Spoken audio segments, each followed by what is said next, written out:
Assalamualaikum warahmatullahi wabarakatuh. Perkenalkan, nama saya Ayu Anjani dengan NIM 11970300007.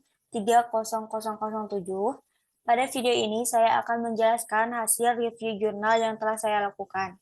Jurnal yang saya review berjudul Structure and Orientation Dependent Interaction Forces of Titanium Nanowires Using Molecular Dynamic Simulation. Jadi, jurnal ini berisikan tentang orientasi menggunakan simulasi dinamika molekul untuk melihat struktur dan gaya pada titanium nanowire.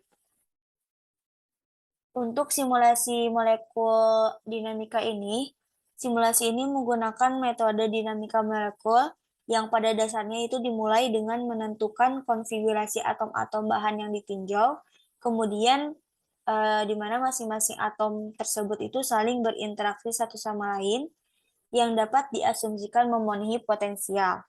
Kemudian atom-atom tersebut itu diberikan kecepatan awal yang random dan dipecahkan secara numerik dengan komputer.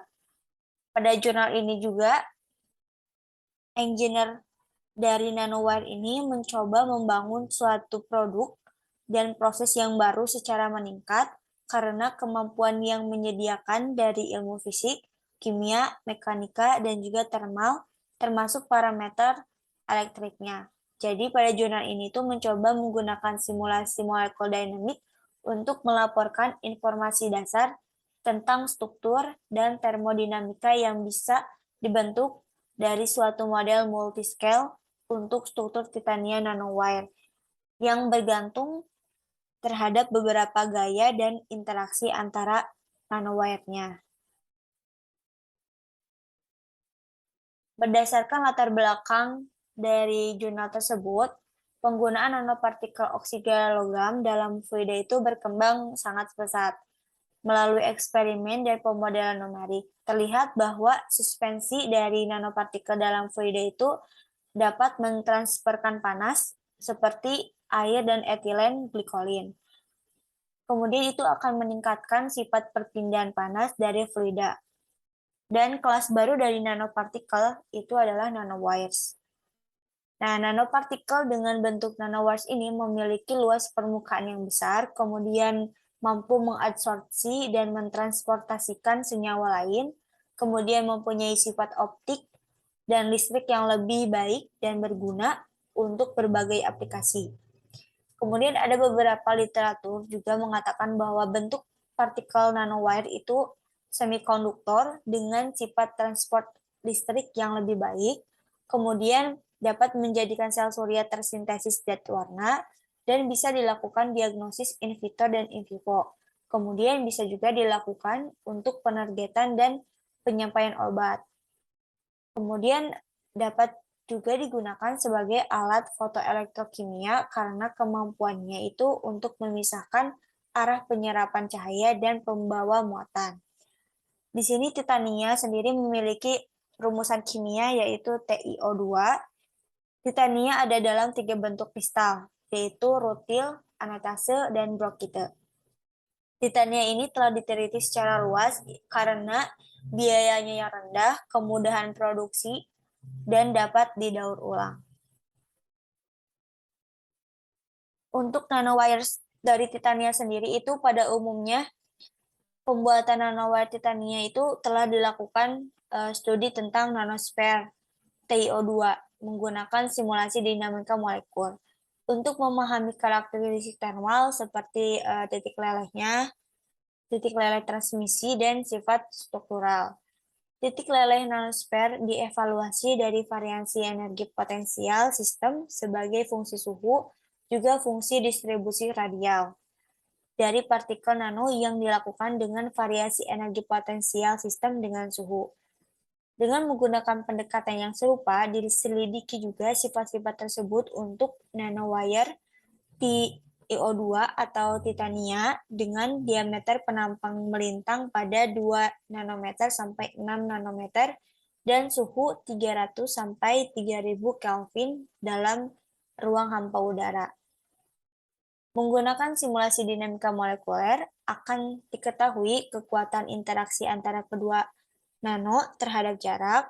Kemudian kekuatan ini juga mempengaruhi interaksi antara partikel dan berguna dalam memahami proses yang terjadi seperti agregasi, packing probability, absorpsi, dan stabilitas. Kemudian model yang digunakan di sini, pada jurnal ini menggunakan model medan gaya Matsui yang dikenalkan oleh Akaugi pada tahun 1991 dengan alasan yaitu yang pertama, paling sesuai untuk simulasi atomik dari polimorf titania dan berbagai temperatur, kemudian dapat digunakan untuk semua konfigurasi titania dan mampu menentukan stabilitas relatif sebagai fungsi dari ukuran partikelnya.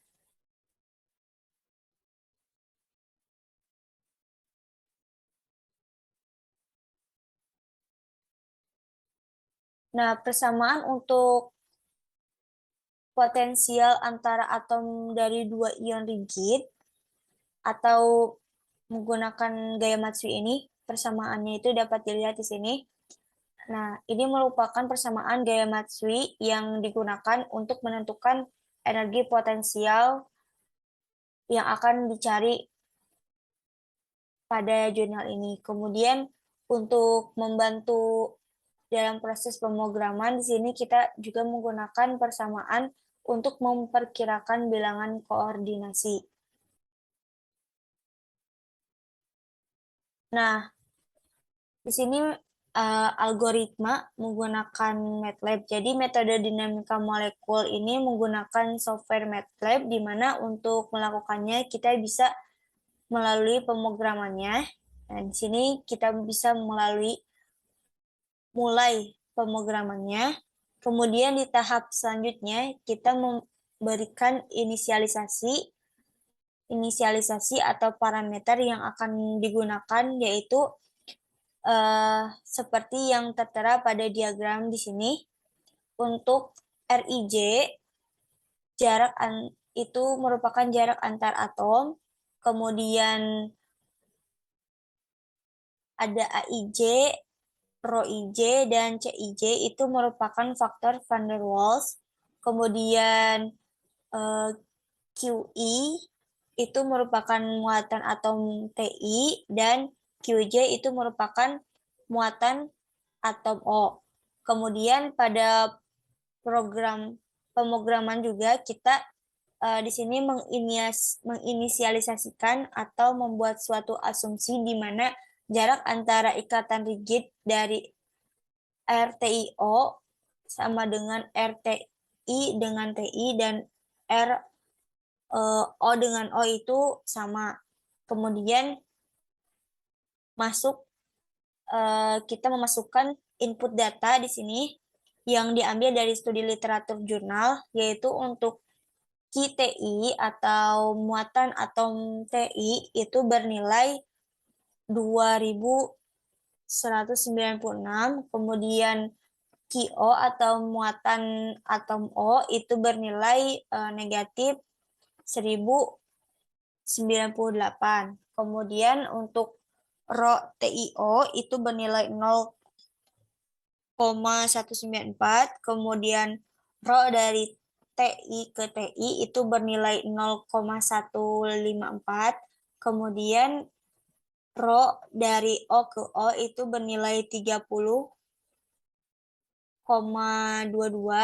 kemudian C dari TI ke O itu bernilai 12,59 dan C dari TI ke TI itu bernilai 5,25 dan C dari O ke O itu bernilai 30,22. Kemudian kita masuk ke beberapa perbandingan pernyataan di mana pada jurnal ini ada variasi nanowire dengan diameter 2 nanometer, 3 nanometer, 4 nanometer, 5 nanometer, dan 6 nanometer. Kemudian setiap diameter itu di sini pada diagram mengarah pada proses perhitungan data yang sesuai dengan persamaan yang digunakan. Jadi proses perhitungannya yaitu yang pertama kita di sini mendeklarasikan suhu pada nanowire. Nah, suhunya itu ada 300, 500, 1000, 1500, 2000, 2500 sampai 3000 Kelvin. Kemudian di sini kita mendeklarasikan persamaan untuk R sebagai fungsi bilangan koordinasi dengan menggunakan persamaan yang tadi disebutkan. Kemudian langsung menghitung nilai masing-masing elemen matriks. Nah, setelah menghitung masing-masing elemen matriks, juga kita menghitung potensial antar atomnya, yaitu menggunakan persamaan yang matsui tadi. Kemudian masuk ke plot energi, jadi kita mendeklarasikan juga pembuatan plot dari energi potensial antar atom terhadap temperatur. Kemudian plot gabungan dengan mendeklarasikan sumbu X sebagai temperatur, kemudian sumbu Y-nya sebagai energi potensial. Nah, nanti outputnya itu akan berupa sebuah kurva sumbu X dan sumbu Y, di mana sumbu X-nya itu merupakan temperatur dan sumbu Y-nya itu merupakan energi potensialnya. Jadi, masing-masing dari diameter nanowires ini harus melalui perhitungan dengan langkah seperti ini. Jadi untuk diameter nanowires itu menghitungnya seperti ini juga dan seterusnya sampai diameter nanowires 6 nanometer gitu. Nah, setelah semuanya itu sampai ke plot energi potensial, nah masing-masingnya sudah terhitung, menghasilkan perbandingan dari temperatur dan energi potensialnya, maka plot itu digabungkan gitu. Jadi nanti akan ada beberapa hasil kurva dari pemrograman.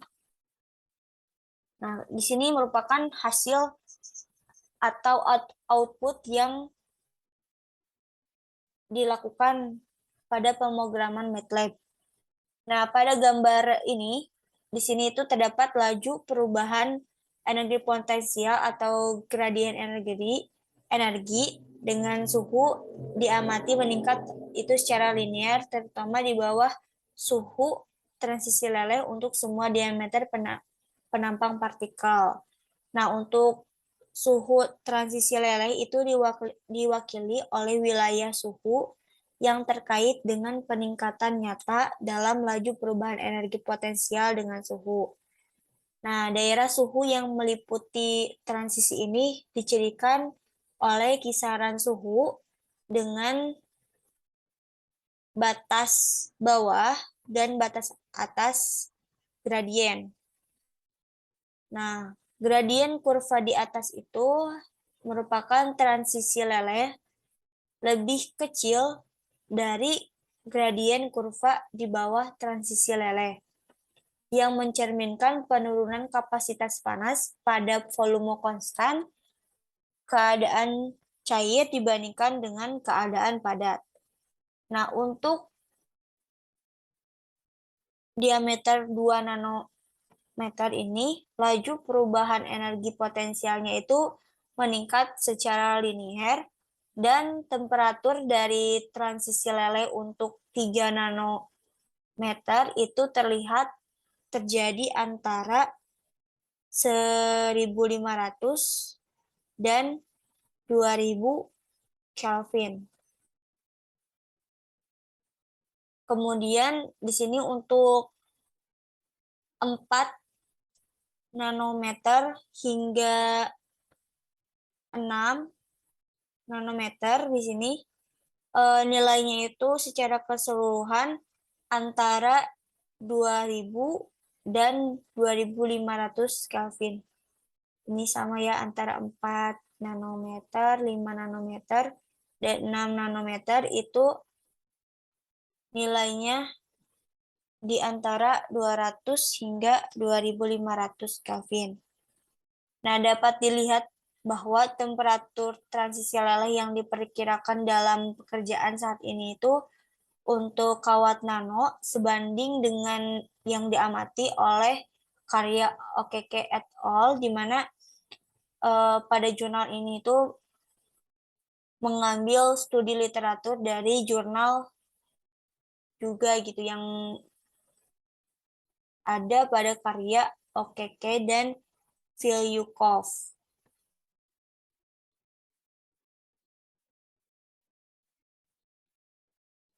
untuk nanopartikelnya. Jadi di sini dapat disimpulkan bahwa simulasi dinamika molekul itu telah dilakukan untuk menyelidiki sifat dari termodinamika dan struktur serta gaya interaksi anatase TiO2 kawat nano. Nah, untuk titik leleh dari kawat nano dengan diameter penampang yang berbeda itu diperkirakan dari variasi energi potensial sistem dengan suhu dari profil energi total. Nah, diamati bahwa suhu yang terkait dengan transisi leleh meningkat dengan meningkatnya ukuran partikelnya. Untuk temperatur transisi leleh itu diperkirakan antara 2000 dan 2500 Kelvin. Kemudian itu serupa dengan TiO2. Nah, itulah yang dapat saya sampaikan. Mohon maaf bila ada salah dalam pemaparan jurnal ini. Semoga dapat memberikan informasi yang bermanfaat. Wassalamualaikum warahmatullahi wabarakatuh.